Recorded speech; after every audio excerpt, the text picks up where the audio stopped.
దేవుని పరిశుద్ధ లేఖనముల నుండి మనం కొన్ని విషయాలు జ్ఞాపకం చేసుకుందాం. దేవుని పరిశుద్ధ లేఖనములో నుండి కొన్ని విషయాలు జ్ఞాపకం చేసుకుందాం. రండి. ప్రసంగి గ్రంథం 10వ అధ్యాయము. ప్రసంగి పుస్తకం అండి, 10వ అధ్యాయము. ప్రసంగి పుస్తకం 10వ అధ్యాయము 8వ వచనాన్ని చదువుకుందాం. ప్రసంగి పుస్తకం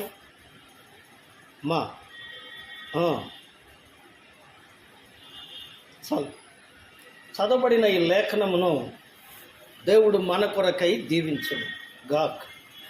ఈ చదవబడిన లేఖనంలో 2 సామెతలు ఉన్నాయి.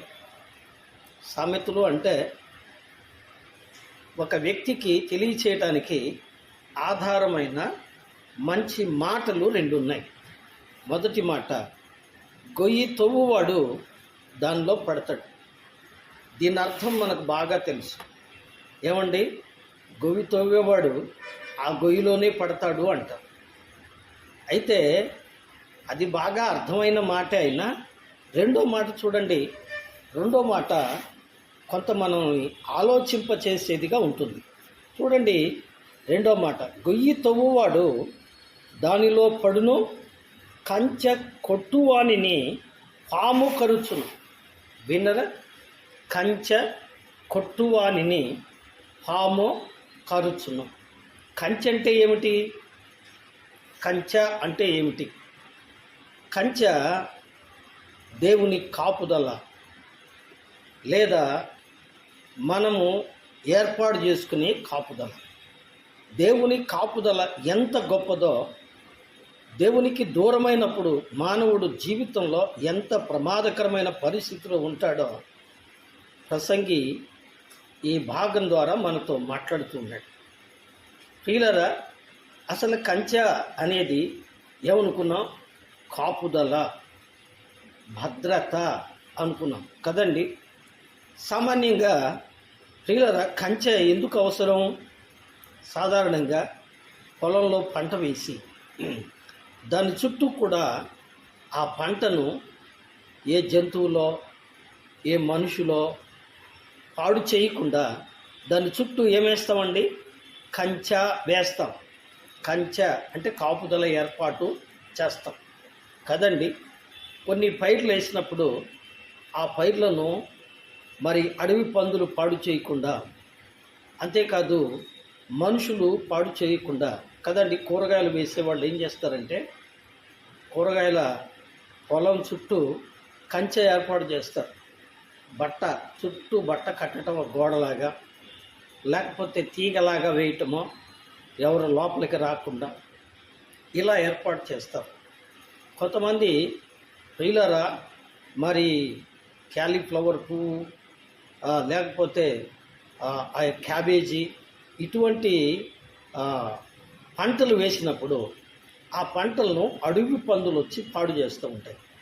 అవి పొలంలోనికి జొరబడకుండా ఏం చేస్తారండి? చుట్టూ తీగ వేస్తారు. తీగ వేసి దానికి కరెంటు పెడతారు. కరెంటు పెట్టినప్పుడు అవి లోపలికి రాకుండా ఈ కంచె ఏం చేస్తుందండి? ఆపివేస్తుంది. కాబట్టి కంచె అనగా కాపుదల అనే అర్థం కదండి. కాపుదల అర్థం. పంట వేసిన తర్వాత కష్టపడి వ్యవసాయదారుకుడు పంటను పండించిన తర్వాత ఆ పంటను పాడు చేయకుండా, ఆ పంట పాడైపోకుండా, తన కష్టం వ్యర్థం కాకుండా ఆ వ్యవసాయదారుకుడు ఏర్పాటు చేసే కాపుదలని ఏమంటారు చెప్పండి? కంచె అంటారు. ఇప్పుడు మనం పరిశుద్ధ గ్రంథంలో నుంచి ఒక భాగాన్ని చదువుకున్నాం. రండి. యెషయా పుస్తకం 17వ అధ్యాయం. యెషయా పుస్తకం అండి, యెషయా పుస్తకం 17వ అధ్యాయం. 17వ అధ్యాయంలో 11వ వచనాన్ని మనం విందామా? యెషయా పుస్తకం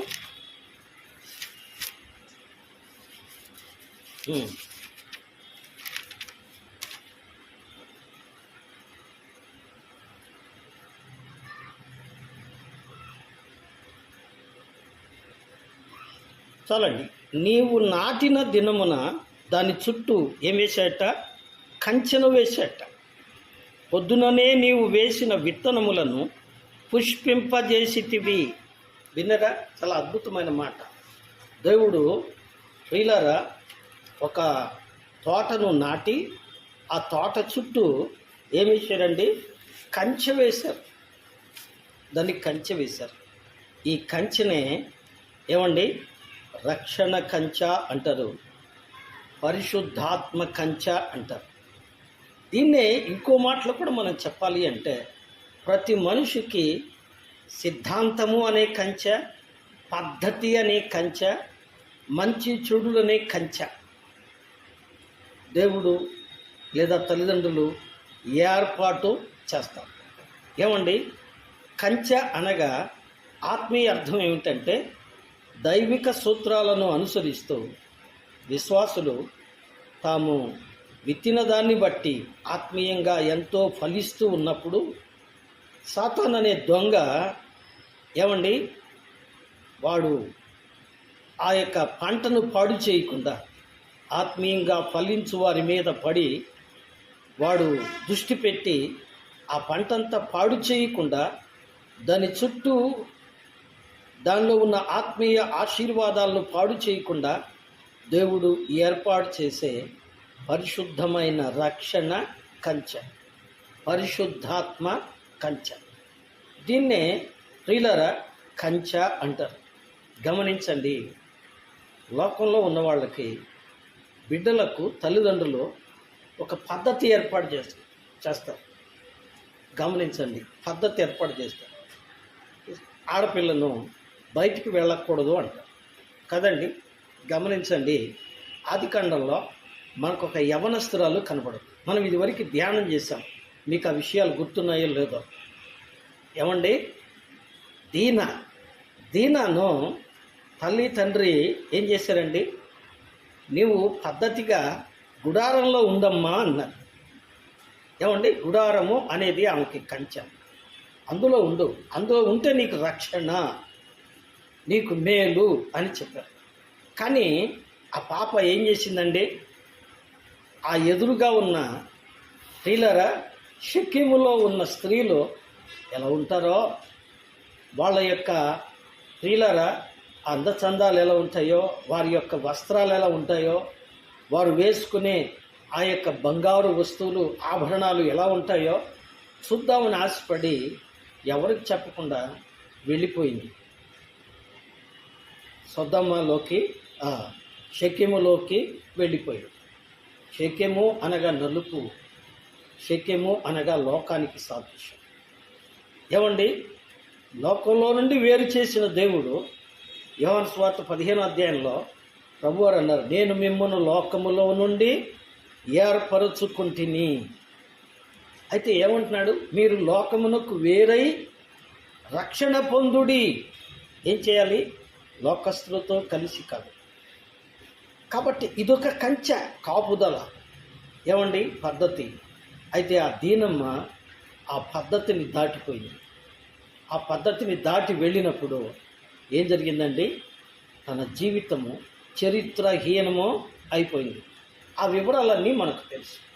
దేవుని బిడ్డలారా, ప్రతిదినం మనం దేవుని వాక్యం వింటున్నాం. దేవుని వాక్యము మనతో మాట్లాడుతూ ఉంది. ఆ దేవుని వాక్యము మన మీద ఒక పద్ధతి ఏర్పాటు చేస్తుంది, ఒక కంచెను ఏర్పాటు చేస్తుంది.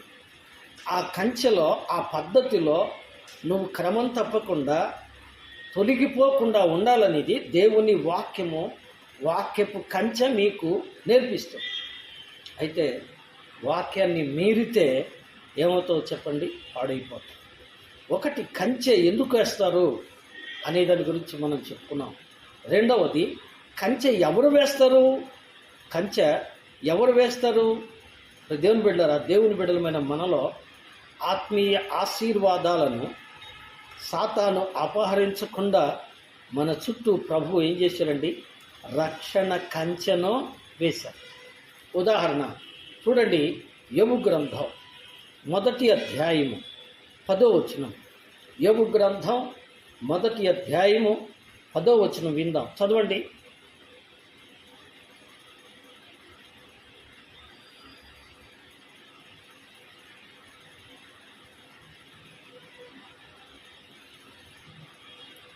నీవు అతని ఇంటి వారందరికీ అతనికి సమస్తమును కలిగిన సమస్తమునకును చుట్టూ ఏం వేసేట? కంచె వేసేట. నా మాటలు వినపడుతున్నాయండి? హలో, యోబుతో దేవుని బిడ్డారా, యోబును గురించి దేవునితో సాతాను అన్న మాటలు ఇవి. సాతాను అన్న మాటలు. సాతాను ఏమన్నాడు? నీవు యోబు ఇంటి వారికి, యోబు కలిగిన సమస్తానికి చుట్టూ ఏం వేశారట? కంచె వేశారు. దేవుని బిడ్డారా, ఎందుకు అంటే యోబు భక్తుడు, యోబు దేవుని భక్తుడు, యోబు దేవుని యొక్క వాక్యానుసారంగా నడిచేవాడు, యోబు దేవుని మాట ప్రకారం నడిచేవాడు. అందుకోసమే యోబు దేవుని మాట ప్రకారం నడిచేవాడు గనుక ప్రియులారా, యోబు చుట్టూ ఏమండి, కీర్తన గ్రంథంలో కూడా మనం చదువుతాం, యెహోవా యందు భయభక్తు గలవారి చుట్టూ ఆయన దూత కావలియుండి వారిని రక్షించును అని కీర్తన గ్రంథంలో చదువుతాం కదండి. కాబట్టి దేవుని యందు భయభక్తులు గలవాడు యోబు. దేవుని యందు భయభక్తులు గలవాడు మాత్రమే కాదు, దేవుని ఎడల యథార్థవంతుడు, దేవుని చిత్త ప్రకారం నడిచినవాడు గనుక యోబు చుట్టూ, యోబు ఇంటివారి చుట్టూ, యోబుకు కలిగిన సమస్తం చుట్టూ దేవుడు ఏమి వేశాట? కంచె వేశాడు. ఈ మాట వింటున్నప్పుడు దేవుని బిడ్డ, నువ్వు కూడా ఆలోచించాలి. దేవుడు నీ చుట్టూ కూడా కంచె వేశాడు, నీ చుట్టూ కూడా కాపుదలు ఇచ్చాడు. ఇప్పుడు నీవు దేవుని యందు విశ్వాసం ఉంచితే, నీవు దేవుని యందు భయభక్తులు ఉంచితే, ఏమండి, యోబు దేవుని యందు భక్తి గలవాడు, దేవుని యందు యథార్థవంతుడు, నీతి న్యాయములు జరిగించువాడు గనుక యోబుకు కలిగిన సమస్తం చుట్టూ దేవుడు ఏం చేశాట? కంచె వేశాట.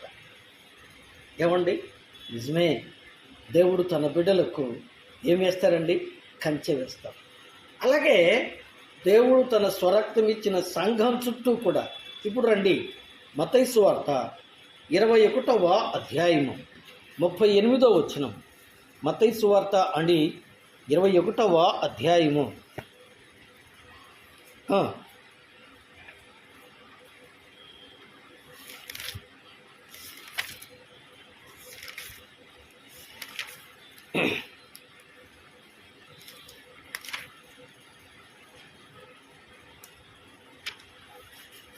ఇరవై 21వ అధ్యాయము 33వ వచనం చదువమ్మా. 33వ వచనం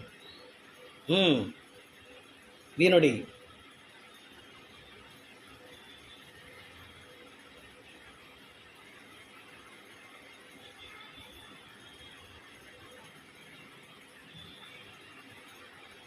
విన్నారా? ఏం చేసేట?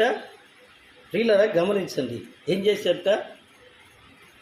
దేవుని బిడ్డలారా, ఇక్కడ ద్రాక్ష తోట నాటించి, విన్నరా? ద్రాక్ష తోట నాటించి దాని చుట్టూ ఏం వేశారట? కంచె వేశారట. ద్రాక్ష తోట నాటించి దాని చుట్టూ ఏం వేశారండి? కంచె వేశారట. ఎందుకు వేశారు? ఆ ద్రాక్ష తోటలో పండే పంట దొంగల పాలు కాకుండా, పాడైపోకుండా కంచె వేశారు. బాగా వినండి, యోబు దేవుని భక్తుడు గనుక, దేవుని యందు విశ్వాసం ఉంచినవాడు గనుక యోబు ఇంటికి, యోబు కలిగిన సమస్తానికి దేవుడు ఏం వేశారండి? కంచె వేశారు. ఏమండి? కంచె వేశారు. దేవుని యొక్క కంచె వేయబడింది యోబుకు. అలాగే ప్రభువారు మత్తయి సువార్త 21వ అధ్యాయంలో చెప్పినటువంటి మాట ప్రకారం ఏమండి, దేవుని యొక్క సన్నిధానములో దేవుడు చెప్పిన మాట, యజమానుడు ఒకడు ద్రాక్ష తోట నాటించి దాని చుట్టూ ఏం వేశాడంట? కంచె వేశాడు. బాగా వినాలి, ఒక వ్యక్తిని రక్షించిన ప్రభు ఆ రక్షించబడిన వ్యక్తి చుట్టూ ఏం వేస్తారండి? కంచె వేస్తారు. అతను ఒక్కడి చుట్టూనే కాదు, అతని చుట్టూ, అతని ఇంటి వారి చుట్టూ, అతను కలిగిన సమస్తం చుట్టూ ఏమేస్తారంట? కంచె వేస్తారట. దేవుడు తన బిడ్డల జీవితాల చుట్టూ కంచె వేసేవాడు. ఈ సంగతి సాతానే దేవుని బిడ్డలారా ఒప్పుకున్నాడు. ఏమండి? సాతానే ఒప్పుకున్నాడు. దేవుడు వేయు అగ్ని కంచెను దాటడానికి సాతానికి అధికారం లేదు. యోబుకు దేవుడు కంచె వేశాడు కదండి. కంచె వేసినప్పుడు కానీ ఆయన మన చుట్టూ అగ్ని కంచె వేసి ఉన్నాడు. ఏమండి? అగ్ని కంచె వేసి ఉన్నాడు ప్రభువు. ఏమండి? అనుమతి లేకుండా మనల్ని సాతాను తాకటానికి ఈ కంచె మనకు ఏమంది? కాపుదల. ఈ కంచె మనకు కాపుదల. ఎందుకు? దేవుడు యోబు చుట్టూ కంచె వేశారు. యోబు ప్రతిదినం ఏమండి? తన కుటుంబంతో కలిసి ప్రభువును ఆరాధించేవాడట. చూడండి, యోబు గ్రంథం 1వ అధ్యాయము 5వ వచనం చూడండి. యోబు గ్రంథం 1వ అధ్యాయము 5వ వచనం ఏం చదువుతాం అక్కడ?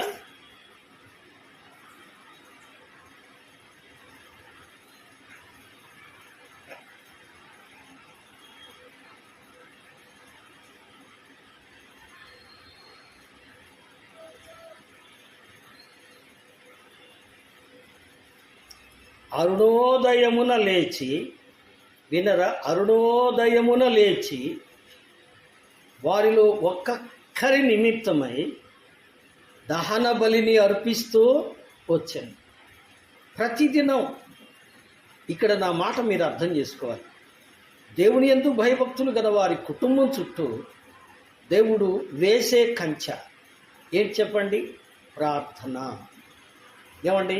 యోబు ప్రతిదినం లేచి తన కుటుంబాన్ని దగ్గరకు తీసుకొని ఆ కుటుంబం నిమిత్తము ప్రతిదినం దేవునికి బలి అర్పించేవారు. బలి అర్పించటం అంటే వారు పాపం చేసి దేవుని దృష్టిలో నుంచి, దేవుని యొక్క సన్నిధిలో నుంచి పాడైపోతారేమో, జారిపోతారేమో అని భయపడి వారందరి నిమిత్తం దేవుడు ఏం చేస్తారు చెప్పండి? కంచె వేస్తున్నాడు. అందుకని యోబు ప్రతిదినం వారికి రక్షణ కంచె ఉండాలని దేవుడు వారికి రక్షణ కంచె ఏర్పాటు చేయాలని ప్రతిదినం ప్రార్థన చేసేవాడు. నిజమే. ఇక్కడ ఒక పాఠం నేర్చుకున్నామా? నీ స్నేహితుడా, సోదరి, ప్రియమైన తల్లి, నీ కుటుంబం చుట్టూ దేవుడు కంచె వేశాడు. ఆ కంచె పాడైపోకుండా, ఆ కంచెను దాటుకొని నీ కుటుంబం వారు జారిపోకుండా ప్రతిదినము యోబు వలె వారి కొరకు ప్రార్థన చేస్తున్నావా? ప్రార్థన చేస్తున్నావా? ఏమండి? అందుకని ఉదయకాల ప్రార్థన, అందుకే సాయంకాల ప్రార్థన. ఏమండి? ప్రతిదినం ఏమండి? వేకువనే లేచి ఇంకా రాత్రి ఉండగానే యేసుక్రీస్తు ప్రభువారు ఒలీవ కొండకు వెళ్ళి ప్రార్థన చేసేవారు. ఏమండి? ఆయన రాత్రంతా ఒలీవ కొండలో ప్రార్థనలో గడిపేవారు. సో కాబట్టి ప్రార్థన ఎంత గొప్పదండి.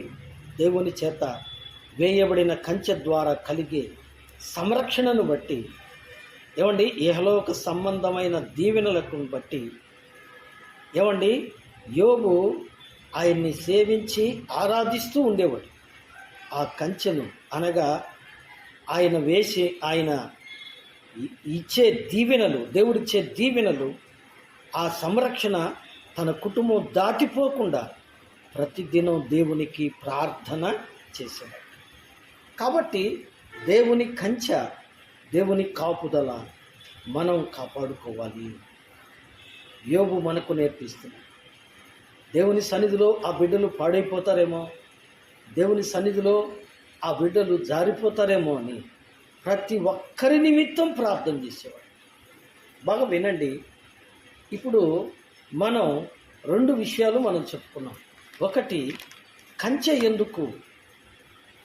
2, కంచె ఎవరు వేస్తారు? ఏమండి?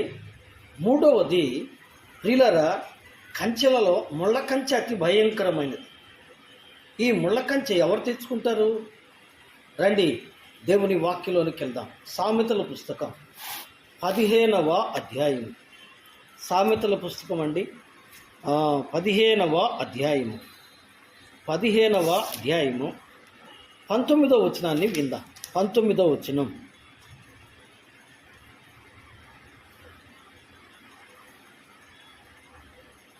సోమరి మార్గము ముళ్ళ కంచె. వినరా? సోమరి మార్గము ఎటువంటిదట? ముళ్ళ కంచె. బాగా వినండి. ముళ్ళ కంచె అంటే అర్థం ఏంటి? కష్టాలు, ఇబ్బందులు, శ్రమలు. ముళ్ళు మనకి ఇబ్బంది కలిగిస్తాయి. ముళ్ళు గుచ్చుకున్నప్పుడు బాధ కలుగుతుంది. కాబట్టి మనిషి జీవితం ముళ్ళ కంచెలాగా, ఏమండి, ముళ్ళ కంచెలాగా లేదా ముళ్ళ బాటలాగా మారిపోతుంది. ఎప్పుడండి? ఇక్కడ చెప్తున్నాడు సొలొమోను, సోమరి మార్గము అంటే సోమరి వెళ్ళే మార్గము ఎటువంటిదండి? ముళ్ళ కంచె లాంటిది అంటే. ఇక్కడ సోమరితనము అనే మాట మనం జ్ఞాపకం చేసుకుంటాం. దేవుని కొరకు చురుకుగా ఆత్మీయ జీవితంలో సాగిపోకుండా సోమరితనంతో దేవుని విషయంలో అనగా ప్రార్థనలో, విశ్వాసంలో, పరిచర్యలో నిర్లక్ష్యంగాను అశ్రద్ధగాను దేవునికి లోబడకుండా ఉంటే విశ్వాస జీవితం లేదా విశ్వాస యొక్క మార్గము ముళ్ళ మార్గంలాగా ఉంటుంది, ముళ్ళ కంచెలాగా ఉంటుంది. ఏమండి? ముళ్ళ మార్గంలాగా అంటే మార్గంలో ముళ్ళు వంటి కష్టాలు ఎదురవుతాయి. ఏమండి? ముళ్ళ వంటి కష్టాలు ఎదురవుతాయి. రండి ఇర్మియా పుస్తకం 48వ అధ్యాయం. ఇర్మియా పుస్తకం అండి 48వ అధ్యాయం. ఒక మాట మనం విందాం. 48వ అధ్యాయం 48లో చూడండి. 48లో 10వ వచనం.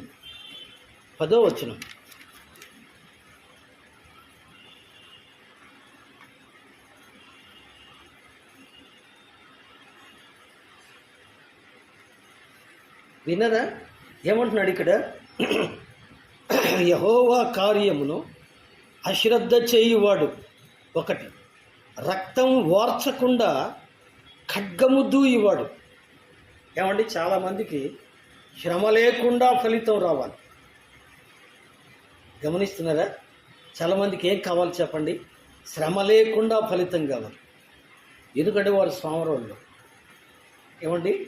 దేవుని కార్యాల్లో చాలామంది సోమరిపోతుల్లాగా ఉంటారు. ఏమండి? సోమరిపోతుల్లాగా.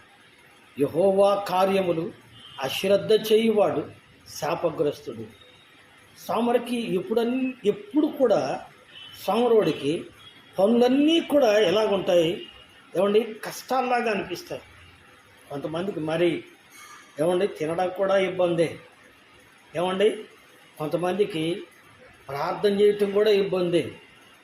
కొంతమందికి ఏమండి దేవుని మాటలు వినడం కూడా ఇబ్బందే.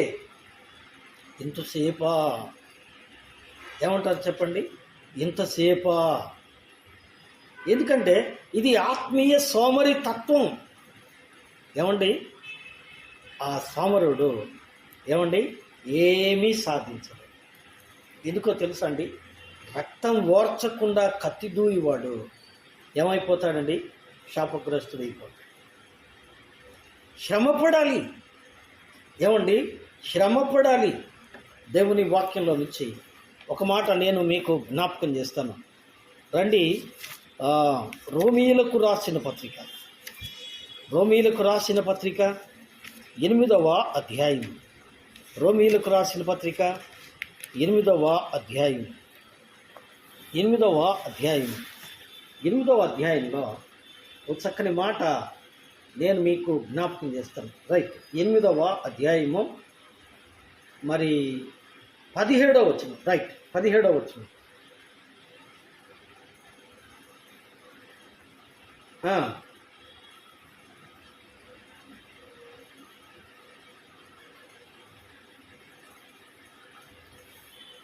ఇక్కడ ఒక లాజిక్ చెప్తున్నాడు భక్త పౌలు.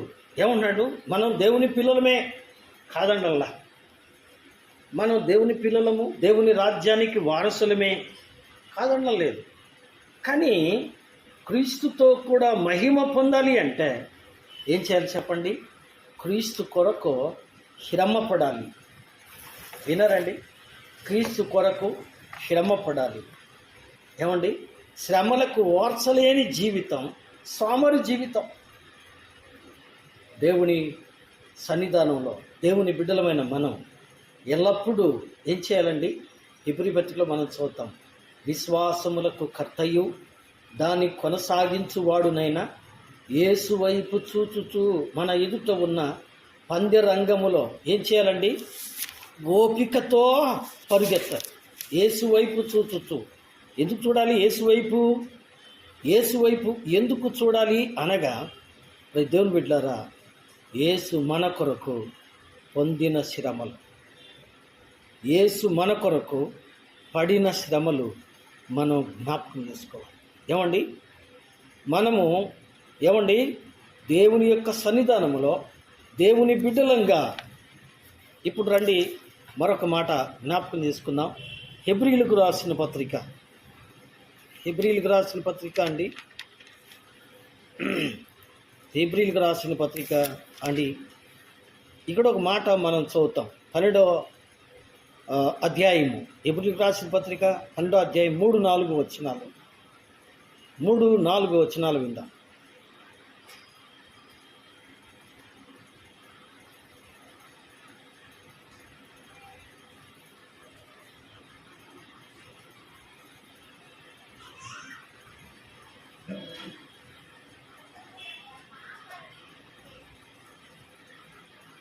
ఏమన్నాడండి? మీరు పాపముతో పోరాడుటలో రక్తము కారునంతగా ఇంకా దానిని ఎదిరింపలేదు. విన్నరా? ఆయన ప్రియులరా మనలో ఉన్న లోపాన్ని ఎత్తి చూపిస్తుంది. పాపం విషయంలో రక్తం కారునంతగా పోరాడాలి. ఏమండి? పోరాడాలి. ఈ లోకంలో ప్రభువే అన్నారు, యోహాను సువార్త 16వ అధ్యాయం 33వ వచనం కదూ. ఏమన్నారు? లోకములో మీకు శ్రమ కలుగును, అయినను ధైర్యము తెచ్చుకునడి, నేను లోకమును జయించి ఉన్నాను అంటే. బాగా అర్థం చేసుకోండి. కాబట్టి ప్రభు సన్నిధానంలో మనం లోకాన్ని జయించాలి అంటే, మనము సాతాను జయించాలి అంటే మనము కష్టపడవలసిన వారమై ఉన్నాము, శ్రమలు అనుభవించవలసిన వారమై ఉన్నాము. కాబట్టి ఇక్కడ సోమరి మార్గము ముళ్ళ కంచె లేదా ముళ్ళ మార్గము. ముళ్ళు అంటే ఏమండి? బాధలు, కష్టాలు. అందుకని యేసు ప్రభువారు తన తలను ముళ్ళ కిరీటానికి అప్పగించుకున్నారు. ఆయన తలను ముళ్ళు గుచ్చుతూ ఉన్నప్పుడు ఆయన ఎంత బాధగా ఉండుంటాడు కదండి. నిజమే ప్రియులారా. సోమరితనంగా ఉన్నప్పుడు దేవుడే ఈ ముళ్ళను పంపిస్తారేమో. హోషే గ్రంథం 2వ అధ్యాయము, హోషే గ్రంథం 2వ అధ్యాయము 6వ వచనంలో ఒక మాట నేను జ్ఞాపకం చేస్తాను. హోషే గ్రంథం 2వ అధ్యాయము 6వ వచనం.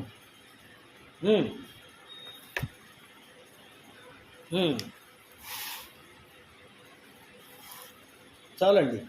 ముళ్ళ కంచె దాని మార్గములకు అడ్డుగాను వేస్తాను అంటున్నాడు. కాబట్టి దేవుని విషయములో ఏమండి? దేవుని విషయములో అవిధేయతగా ప్రవర్తిస్తే, దేవుని విషయంలో సోమరితనంగా బ్రతికితే, దేవుని విషయంలో ఆత్మీయ విషయాల్లో మనం సోమరిపోతులుగా ఉంటే, ఏమండి? ఏదో వాక్యం విన్నాము అయిపోయింది. కానీ వాక్యాన్ని అనుసరించకుండా, పవిత్రంగా బ్రతకకుండా, శోధనలో నిలబడకుండా రాజీ పడిపోతూ ఉంటే దేవుడే దేవుడే ఏం చేస్తాడట, ముళ్ళు పంపిస్తాడు, అంటే శ్రమలో పంపిస్తారు. ఇంకా సోమరి మార్గము ముళ్ళ కంచె. ఇంకా 24వ అధ్యాయము సామెతల గ్రంథం, కొన్ని మాటలు మనం చదువుకుందాం. 24వ అధ్యాయము సామెతల పుస్తకం చూడండి, 30వ వచనం నుండి చదువుకుందాం. సోమరివాని చేను నేను దాటి రాగా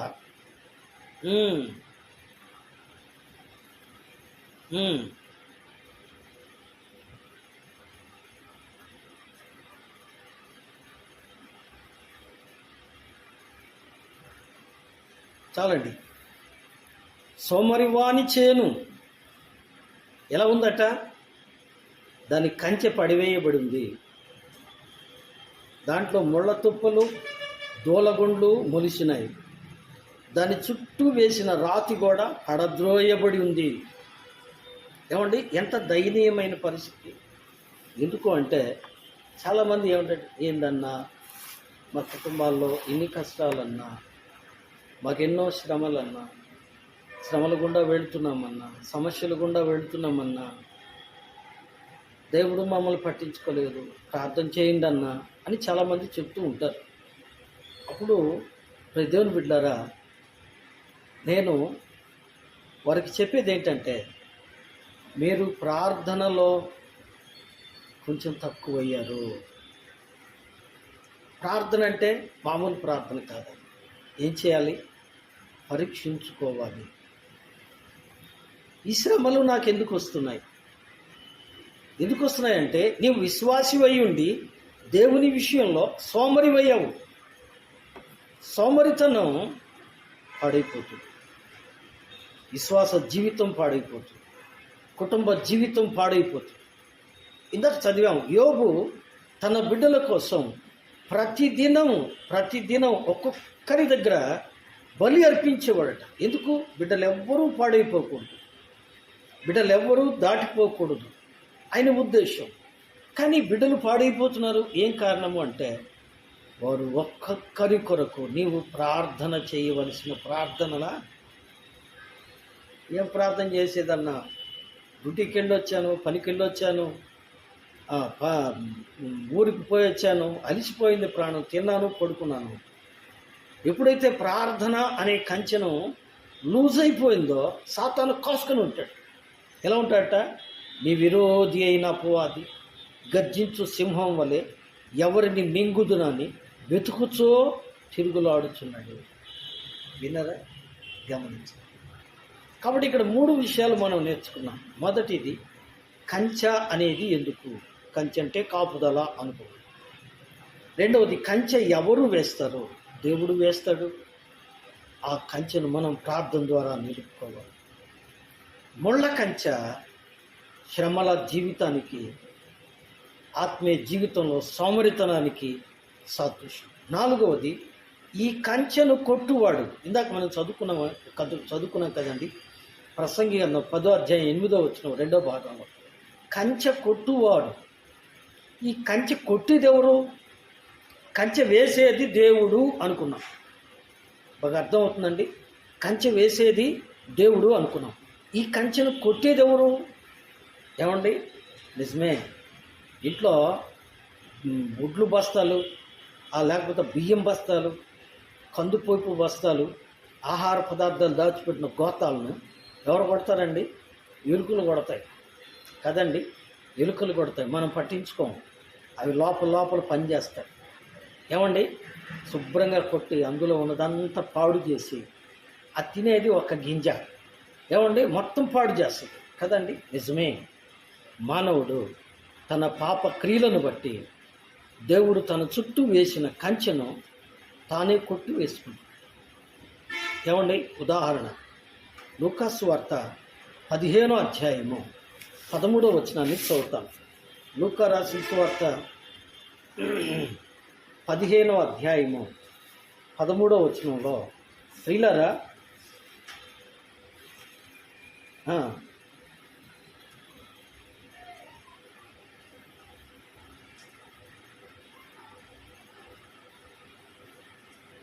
కష్టాలండి. ఇక్కడ చిన్న కుమారుడు స్నేహితులతో కలిసి చెడు మార్గాన్ని అలవాటు చేసుకున్నాడు. గొప్ప తండ్రికి కుమారుడు ఇతను. తండ్రి పెట్టే ఆ పద్ధతులు, ఆ కంచె ఇతనికి ఇష్టం కలగల. అందుకని ఏం చేశాడండి, తండ్రి మీద గొడవ పెట్టుకున్నాడు. నా భాగం నాకు ఇచ్చేసే, నా ఆస్తి నాకు ఇచ్చేసే, నేను వెళ్ళి స్వతంత్రంగా బ్రతుకుతాను అని. తండ్రి కోప్పడలేదు, మర్యాదగా చెప్పాడు. ఎంత చెప్పినా వినలేదు కదండి. సంఘానికి వస్తూ ఆరాధనలో పాలు పొందుతూ దేవుని మాటలు వింటూ కూడా కంచె దాటి, పద్ధతి దాటి, వాక్యాన్ని దాటి పాపపు మనుషులతో, పాపపు చేష్టలతో, పాపపు సహవాసంతో బ్రతుకుతూ పాడు చేసుకుంటూ ఉన్నప్పుడు దేవుడు తన వాక్యంతో గద్దిస్తాడు. వాక్యాన్ని వింటే సరి, వినకపోతే చేసేదేం లేదు. ఏం చేసినాడు తండ్రి, అతనికి భాగమును పంచిపెట్టాడు. అయితే అతడు ఏం చేశాడు చెప్పండి, దూరదేశానికి వెళ్ళి తనకు తండ్రి ఇచ్చిన ఆస్తినంతటిని ఏం చేశాడండి, దుర్వ్యాపారము వలన పాడు చేసుకున్నాడు. ఇప్పుడు ఇంతకీ కంచె పాడు చేసుకుంది కుమారుడా తండ్రా? కుమారుడే పాడు చేసుకున్నాడు. ఇప్పుడు దేవుని బిడ్డారా, ఈ భాగాన్ని బట్టి మనకు అర్థమయ్యేది ఏంటి, చాలాసార్లు కుటుంబంలో శోధనలు వస్తున్నాయి, శ్రమలు వస్తున్నాయి, ఇదిగో గొడవలు వస్తున్నాయి, నెమ్మదే లేకుండా పోతుంది. దానికి కారణం ఏంటి? దేవుడు చేశాడా అండి? నిజమే ప్రియులారా, దేవుని యొక్క సన్నిధానములో నీవు పడవలసిన కష్టం, చేయవలసిన ప్రార్థన, నిలవవలసిన భక్తి జీవితం, యథార్థమైన భక్తి జీవితం కలిగి ఉండకుండా ఏదో లోక స్నేహం చేస్తున్నావు, సోమరితనం అయిపోయావు, అజాగ్రత్తగా ఉన్నావు. అందువల్లనే సాతానుడు జ్వరపడ్డాడు. ఏమండి, సాతానుడు జ్వరపడ్డాడు. దేవుడు ఆశీర్వదించాడు సంసోను. ఎంత ఆశీర్వదించాడండి, ఏమండి, ఎంత గొప్ప ఆశీర్వాదం దేవుడు ఇచ్చాడు అంటే, గాడిద పచ్చి దవడ ఎముకతో వేల మందిని చంపాడు కదండి. తను 2 చేతులతో ఒక గొర్రె పిల్లను చీల్చినట్టు సింహాన్ని చీల్చిన మహాబలశాలి. అయితే దేవుడిచ్చిన కంచె ఏంటి? నీవు ద్రాక్షారసం ముట్టుకోవద్దు, నీవు పాపము చెయ్యవద్దు అని చెప్పిన మాటను మీరాడు. ఏం మీరాడండి అతడు? ఏమండి, న్యాయాధిపతుల గ్రంథం 16వ అధ్యాయము 21, 22 వచనాలు మనం చదివితే ప్రియులారా, అతడు దెలీలా అనే వేశ్య సహవాసం చేశాడు. త్రాగకూడదు అని దేవుడు చెప్పిన ద్రాక్షారసాన్ని తాగాడు. అక్రమమైన పాపపు స్త్రీతో సహవాసం చేశాడు. ఫలితంగా ఏమయ్యాడు చెప్పండి? అతడి తలంతా బోడు చేయబడింది, అతని కన్నులు పొడవబడ్డాయి, అతడు గుడ్డివాడైపోయాడు, ఫిలిస్తీన్లకు బానిసై తిరుగలి విసురుచుండెను. విన్నారా? ఎవరు చేసుకున్నారు? దేవుడు ఎంతో గొప్ప ఆశీర్వాదాన్ని అతనికి ఇచ్చాడు. అయితే ఆ కంచెను ఎవరు కొట్టివేసుకుంటున్నారు? మా బాబు 2 చేతులు జోడించి నేను మనవి చేస్తున్నాను, దేవుడు నిన్ను రక్షించి నీ చుట్టూ కంచె వేశారు, తన దూతను కావలించారు. మనం ఇందాకనే చెప్పుకున్నాం కీర్తన గ్రంథంలో, యెహోవా యందు భయభక్తులు గలవారి చుట్టూ ఆయన దూత కావలి ఉండి రక్షిస్తున్నారు. అలాగైతే ఆ కంచెను మనం నిలుపుకుంటున్నామా, సోమరులమై పాడు చేసుకుంటున్నామా? ఆలోచించాలి. మన పొరపాట్ల వలన, మన అవిధేయత వలన, మన సోమరితనం వలన యెహోవా కార్యములు అశ్రద్ధ చేయువాడు ఏం తెచ్చుకుంటాడు? శాపం తెచ్చుకుంటాడు, శ్రమలు తెచ్చుకుంటాడు. కాబట్టి ఆ కంచె కొట్టువాడు ఎవరండి? ఇప్పుడు మీరు చెప్పాలి, ఆ కంచె కొట్టేది ఎవరు? దేవుడు కాదు. భద్రంగా నీ చుట్టూ దేవుడు కంచె వేస్తే దాన్ని నువ్వే కొట్టేసుకుంటున్నావు, దేవుడు నీ చుట్టూ వేసిన వాక్యపు కంచె, దేవుడు నీకు చుట్టూ వేసిన రక్షణ కంచె, దేవుడు నీ చుట్టూ వేసిన పరిశుద్ధాత్మ అనే కంచెను ఆయనకు ఆయాసకరమైన పనులు చేస్తూ నిర్లక్ష్యంగా దేవుని విషయంలో అశ్రద్ధ చేసి ఆ కంచెను నువ్వే పాడు చేసుకుంటున్నావు. ఇక 5వ విషయం, కంచె కొట్టువానిని ఏం చేసిద్దంటండి? పాము కరుచును. దేవుడు వేసిన వాక్యం అనే కంచెను నిర్లక్ష్యం చేసి దాన్ని కొట్టివేసుకొని కొట్టుకోగలు ప్రార్థనేంటి? ఆదివారం 1 గంటలో ముగియకూడదు. ఎంతసేపా? ఏమండి, ఎంతసేపు పాటలో, ఎంతసేపు ప్రార్థన, ఎంతసేపు ఆరాధన, ఎంతసేపు ఏమండి, ఓర్చుకోలేని పరిస్థితి, దేవుని సన్నిధిలో నిలవలేని పరిస్థితి. కారణం ఏంటంటే ఫోన్ వచ్చిందండి, ఆ ఊరు వెళ్ళామండి, ఈ ఊరు వెళ్ళామండి, ఏమ్మా ఆరాధనకు రాలేదు అంటే చాలామంది ఏమండి, మేము పని మీద వెళ్ళామండి. ఏమిటమ్మా ఆ పని అంటే, మా బంధువుల ఇంట్లో ఫంక్షన్ జరిగిందండి, మా బంధువుల ఇంట్లో ఒక పండుగ జరిగిందండి, ఆ పండుగకు పోకపోతే నష్టపోతావా?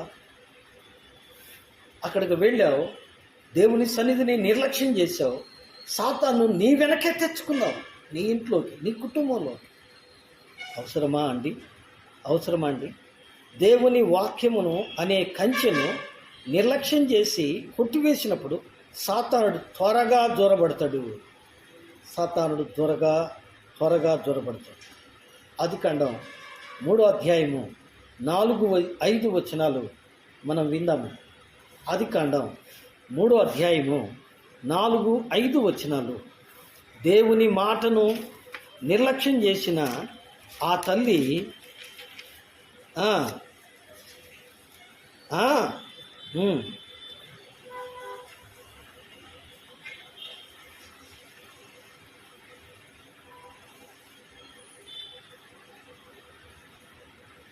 వినరా ఏం చెప్తుంది సాతాను?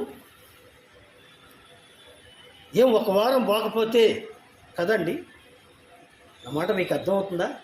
1 వారం పోకపోతే, 1 వారం దేవుని మాటలు వినకపోతే, 1 వారం ప్రార్థన చేసుకోకపోతే, ఒక్క పూట ప్రార్థన చేసుకోకపోతే ఏం కొంప మునిగిపోద్దా అని చెప్పేవాళ్ళు లేరా అండి? ఏమండి, హబక్కూకు గ్రంథం 1వ అధ్యాయము 15వ వచనంలో మనం చదివితే సాతానుడు ఏం చేస్తాడట? గాలం వేసి ఉరులు మొగ్గుతాడు, కాసుకొని ఉంటాడు. ఏమండి, యోహాను సువార్త 10వ అధ్యాయం 10వ వచనంలో ప్రభువారు అన్నారు, దొంగ దోచుకోవటానికే వస్తాడు, వాడు కాసుకొని ఉంటాడు. ఏమండి, ఎప్పటి వరకు కాసుకొని ఉంటాడు? యజమానుడు నిద్రపోయేంత వరకు. వాడు నిద్రపోడు, వాడికి నిద్ర లేదు. యజమానుడు ఆదమరిచి నిద్రపోయినప్పుడు జ్వరపడతాడు, మొత్తం దోచుకొని పోతాడు. అలాగైతే దేవుని బిడ్డలారా, మనలో ఉన్న శాంతి, మనలో ఉన్న సమాధానం, ప్రభు అన్నారు, శాంతిని మీకు అనుగ్రహించుచున్నాను, నా శాంతిని మీకు అనుగ్రహించుచున్నాను. ప్రయాసపడి భారం మోసుకునిచున్న సమస్త జనులారా నా యొద్దకు రండి, నేను మీకు విశ్రాంతిని అనుగ్రహిస్తాను. పాపం వలన ఉండే అసమాధానం, పాపం వలన ఉండే నెమ్మది లేని స్థితి, పాపం వలన ఉండే ఆ యొక్క బాధ తీసివేయటానికి యేసుక్రీస్తు ప్రభువారు. ఏమండి, పేతురు రాసిన మొదటి పత్రిక 2వ అధ్యాయము 24వ వచనం, మనము పాపం విషయమై చనిపోయి నీతి విషయమై జీవించున్నట్లు ఆయన తానే తన శరీరమందు మన పాపములను మాను మీద మోసుకొనిను, ఆయన పొందిన దెబ్బల చేత మీరు స్వస్థతను అందుతున్నారు. విన్నారా? ఏమండి, ఆయన మన పాపములనే ముళ్ళ కిరీటం పెట్టుకొని, మన పాపపు శిక్షను తన శరీరం మీద కొడాలతో కొట్టించుకొని, మన పాపపు శిక్షనే ఇనుప చీలలను గుచ్చుకొని మన కొరకు మరణ వేదన అనుభవించి తన రక్తముతో మనల్ని కడిగి పవిత్రపరిచి మనల్ని రక్షణతో అలంకరించి రక్షణ కంచె వేస్తే సాతానుకు మనం అవకాశం ఇచ్చి, సాతాను మాట విని దేవుని ఎదుట నిర్లక్ష్యంగా ఉండి ఏం చేస్తున్నారో చెప్పండి? ఆ కంచెను మనమే పాడు చేసుకుంటున్నాం. ఆ కంచెను మనమే పాడు చేసుకోవాలి. సాతానికి అవకాశం ఇస్తున్నాం మన ఆత్మీయ జీవితాన్ని పాడు చేసుకోవాలి. కాబట్టి ఒక్క నిమిషం ఆలోచించాలని ప్రభు పేరిట మనం చేస్తాం. కంచె కొట్టువాడు ఎవరు చెప్పండి? మనమే. అయితే కంచె కట్టువారెవరు? 6వ మాట. కంచె కట్టువారెవరు? ఏమండి? కంచె కొట్టేసాం మనం, దాన్ని కట్టేదెవరు? దేవుడు కడతాడు. ఏమండి? దేవుని కంచె మన జీవితాలకు అవసరమై ఉంది. పడిపోయిన మన జీవితాల్ని, ఏమండి, మన కంచెను తిరిగి కట్టడానికి యేసుక్రీస్తు ప్రభువారు ఈ లోకానికి వచ్చారు. నిజమే ప్రియుడా, మనము ఆయన పొందిన దెబ్బల చేత మనకు స్వస్థతనిచ్చిన దేవుడు, రక్షకుడు మన కొరకు రక్తము చిందించి ఆయన రక్తముతో మన పాపములను కడిగి మనకు తిరిగి అగ్ని కంచెను వేశాడు. పాప క్షమాపణ నిమిత్తమై మీరందరూ బాప్తిస్మము పొంది పరిశుద్ధాత్మను వరమును పొందుడి అంట. ఇప్పుడు రండి, మీకా పుస్తకం 7వ అధ్యాయము 11వ వచనాన్ని విందాం త్వరగా. మీకా పుస్తకం 7వ అధ్యాయము 11వ వచనం. నీ గోడలు మరలా కట్టించు దినము, చదవండి. నీ గోడలు మరలా కట్టించు దినము వచ్చుతున్నది. ఏమండి? సోమరి పొలము చుట్టూ ఉన్న గోడ సాతాను పడదోశాడు. దేవుడు కట్టాడు, సాతానుడు పడదోశాడు. అయితే దేవుడు అంటున్నాడు, నీ గోడలు మరలా కట్టించు దినము వచ్చుచున్నది. ఇంకో మాట కూడా విందాం. యెషయా గ్రంథం 54వ అధ్యాయం. యెషయా గ్రంథం అండి 54వ అధ్యాయం 11వ వచనం. ప్రయాసపడి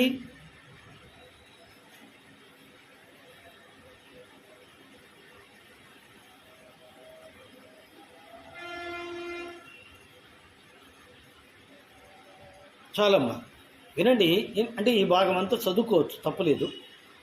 ప్రయాసపడి గాలివాని చేత కొట్టబడి ఆదరణ లేక ఉన్నదానా. ఎవరితో అంటున్నాడు ఈ మాట? ఇశ్రాయేలుతో అంటున్నాడు. దేవుడు కంచె వేసి, దేవుని పేరు పెట్టి, తాను రక్షించుకున్న తన ప్రజలు తను విడిచి దూరమైపోయి అన్యుల చేతికి చిక్కి పాడైపోతూ ఉన్నప్పుడు వారి కన్నీరు చూచిన దేవుడు ఏమంటున్నాడు చెప్పండి? కన్నీరు చూచిన దేవుడు ఏమంటున్నాడండి? ఏమంటున్నాడు? మరలా నీ గోడలు కట్టించు దినము వచ్చుచున్నది. మరలా నీ గోడలు కట్టించు దినము వస్తుంది. నీ గోడ మరలా కట్టించబోతున్నాను. తిరిగి నిన్ను నీలాంజనములతో అలంకరించబోతున్నాను. అలాగైతే ఈ కంచెను కట్టేవారెవరు? దేవుడు. అందుకని ఆఖరగా మనమేం చేయాలి అంటే, దేవుని బిడ్డారా చూడండి, 139వ కీర్తనల గ్రంథం 139వ కీర్తన. భక్తుడైన దావీదు ఏమంటున్నాడో వినండి. 23వ వచనం కదా, 139వ కీర్తన.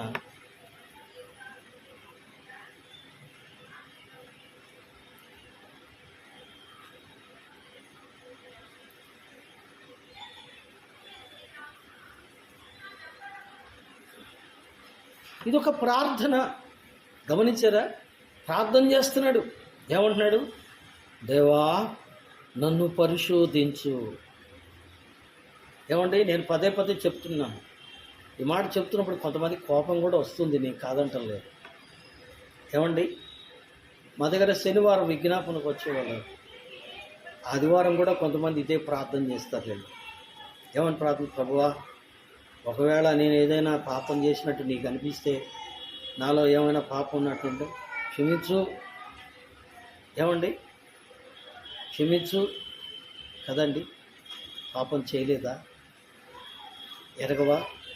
ఇప్పుడు రండి 139వ కీర్తన 139వ కీర్తన మొదటి వచనం. యెహోవా, నీవు నన్ను పరిశోధించి తెలుసుకొని ఉన్నావు.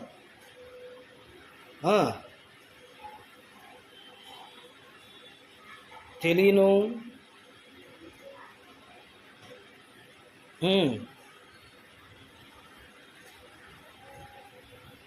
చాలమ్మా. రైట్.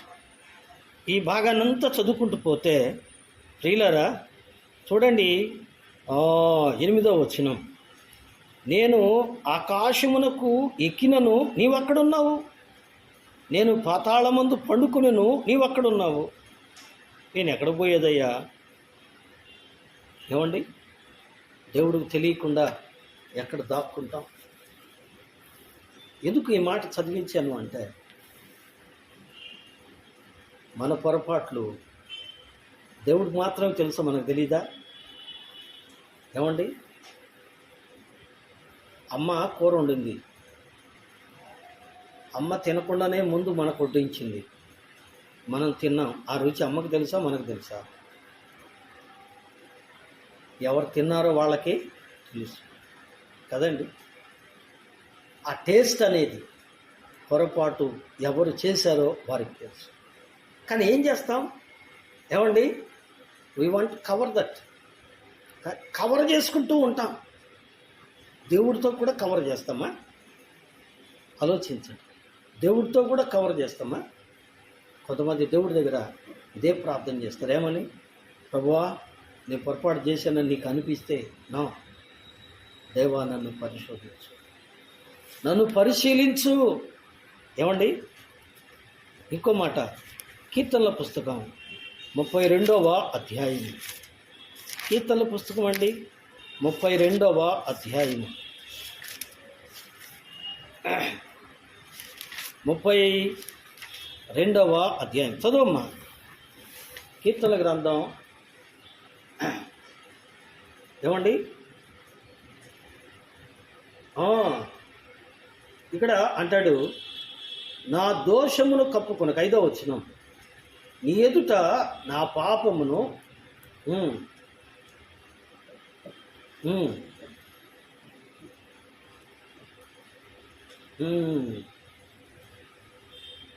చాలండి.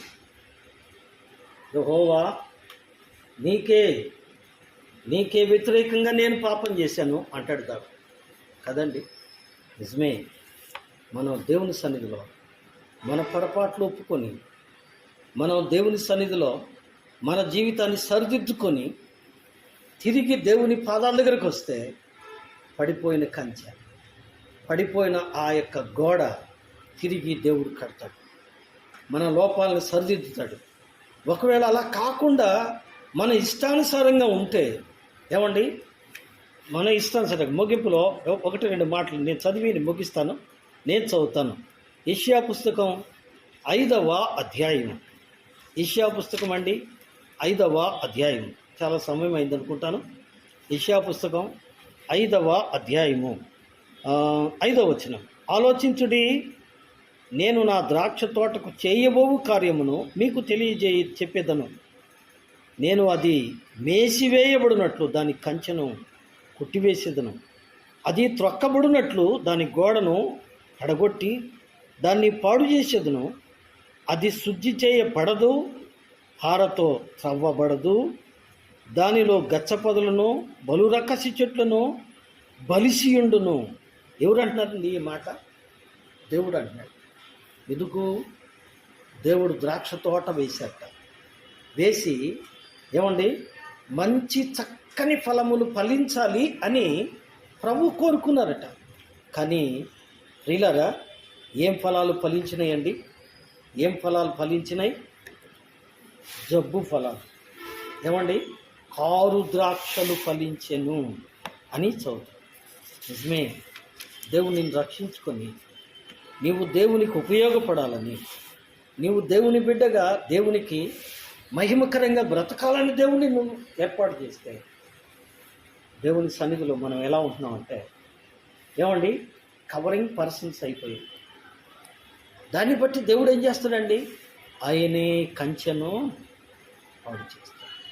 ఏమండి, ఇంకో మాట విలాప వాక్యంలో 3వ అధ్యాయం, విలాప వాక్యముల గ్రంథం 3వ అధ్యాయము 5వ వచనం. నాకు అడ్డుగా కంచె వేసి ఉన్నాడు, విషమును మాతిపత్రిని నా చుట్టూ మొలిపించి ఉన్నాడు. 7వ వచనం. ఆయన నా చుట్టూ కంచె వేసి ఉన్నాడు, నేను బయలు వెళ్లకుండాను బరువైన సంఖ్యలను నాకు వేసి ఉన్నాడు. విన్నరా? ఇశ్రాయేలుకు ఆయన కంచె వేశాడట. ఆ కంచె వారు పాడు చేసుకుంటే దేవుడు ఏం చేశాడు? అడ్డు కంచె వేశాడు, వారు పాడైపోయేటట్టు. అంటే దీని అర్థం తీర్పు. తీర్పు. మనం దేవుని మాట వినకపోతే, దేవుని సన్నిధిలో మంచి ఫలాలు ఫలించకపోతే, దేవునికి ఇష్టంగా ఉండకపోతే ఒకసారి దేవుడే ఆ కంచెను తీసివేస్తాడు.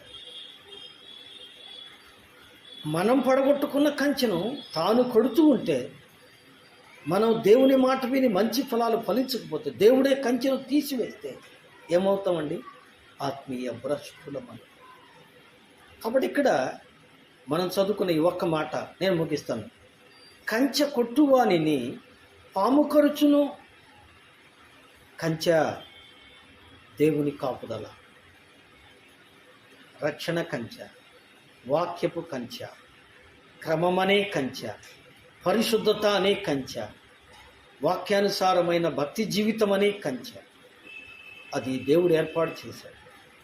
ఏర్పాటు చేయటానికే నీ కొరకు నా కొరకు తన రక్తమును చెందించాడు. ఆ రక్తములో కడిగి కంచె వేశాడు. ఆ కంచెను ఏమండి, ఆ కంచెను దేవుడే కంచె వేసి ఏమండి మనల్ని సంరక్షిస్తూ ఉంటే ఏమండి అది ముళ్ళ కంచెగా మారిపోయింది చాలామంది. ఎందుకు అంటే వారు సోమరులు. సోమరివాని మార్గం ముళ్ళ కంచె. ఎవరు వాళ్ళు? యెహోవా కార్యమును అశ్రద్ధ చేయువారు. ఏమండి, యెహోవా కార్యమును అశ్రద్ధ చేయువారు. అందుకే వారి యొక్క ఏమండి గోడ పడద్రోయబడుతుంది, పాడైపోతుంది. అలాగైతే కంచె కొట్టేవారు ఎవరు అంటే, కంచె కొట్టేవారు మనమే చాలాసార్లు మన స్వకీయ అపరాధముల చేత, మన అవిధేయతల చేత మనం సోమరులమై దేవునికి అయిష్టంగా ఉండి ఒక్కోసారి మన దేవుడు మనకిచ్చిన ఆ రక్షణ కంచెను మనమే పాడు చేసుకుంటాం. చిన్న కుమారులాగా, సంసోన్లాగా. అలాగైతే ఆ పడదోసుకున్న కంచెను తిరిగి కట్టేవాడు మన ప్రభువే. కనుక ఆ ప్రభు పాదాల దగ్గరికి రావాలి, ఆ పొరపాట్లన్నీ సరిదిద్దుకోవాలి, తిరిగి దేవుని సన్నిధిలో నిలబడాలి, దేవుని పాదాల మీద ఆధారపడాలి, ప్రభు కొరకు శ్రమ పడాలి.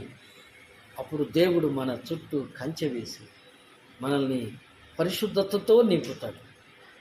దేవుడు కంచె వేసి పరిశుద్ధతతో నింపినప్పటికీ మనము మంచి ఫలములు ఫలించకపోతే, దేవునికి ఆయాసకరంగా ఇంకా బ్రతుకుతూ ఉంటే, ఆయన ఏర్పాటు చేసిన కంచె, ఆ కాపుదల, ఆ భద్రత, ఆయన ఇచ్చిన ఆశీర్వాదం, ఆయన ఇచ్చిన దీవెన కదండి, పోగొట్టుకుంటాం. జాగ్రత్త. ప్రభువు మనకు నేర్పే ఈ మంచి మాట, ప్రభు మన కొరకు చేసిన ఆ గొప్ప కార్యం. కంచె వేసేవాడు దేవుడు, కంచె పడదోసుకునేవారం మనం. దాన్ని తిరిగి కట్టేవాడు దేవుడు, కట్టడానికే తన ప్రాణం పెట్టాడు. ఆయన మన కొరకు తన ప్రాణం ఇచ్చి రక్తం కాచి కంచె కట్టి తిరిగి నిలబెట్టాడు. అయితే మనం నిలుపుకుంటున్నామా? పాడు చేసుకుంటున్నాం. మనం పాడు చేసుకుంటే ఖచ్చితంగా పాము మనం కరుస్తుంది. పాము అనగా సాతాను. కంచె కొట్టువానిని పాము కరుచును. కాబట్టి మనం జాగ్రత్తగా ఉండి ఆ కంచెను నిలుపుకొని, పరిశుద్ధతను నిలుపుకొని దేవుని కొరకు పరిశుద్ధంగా జీవించుదుము గాక. దేవుడు తన మాటలను మన వినికిడిలో ఆశీర్వదించును గాక. ఆమేన్. ఆమేన్.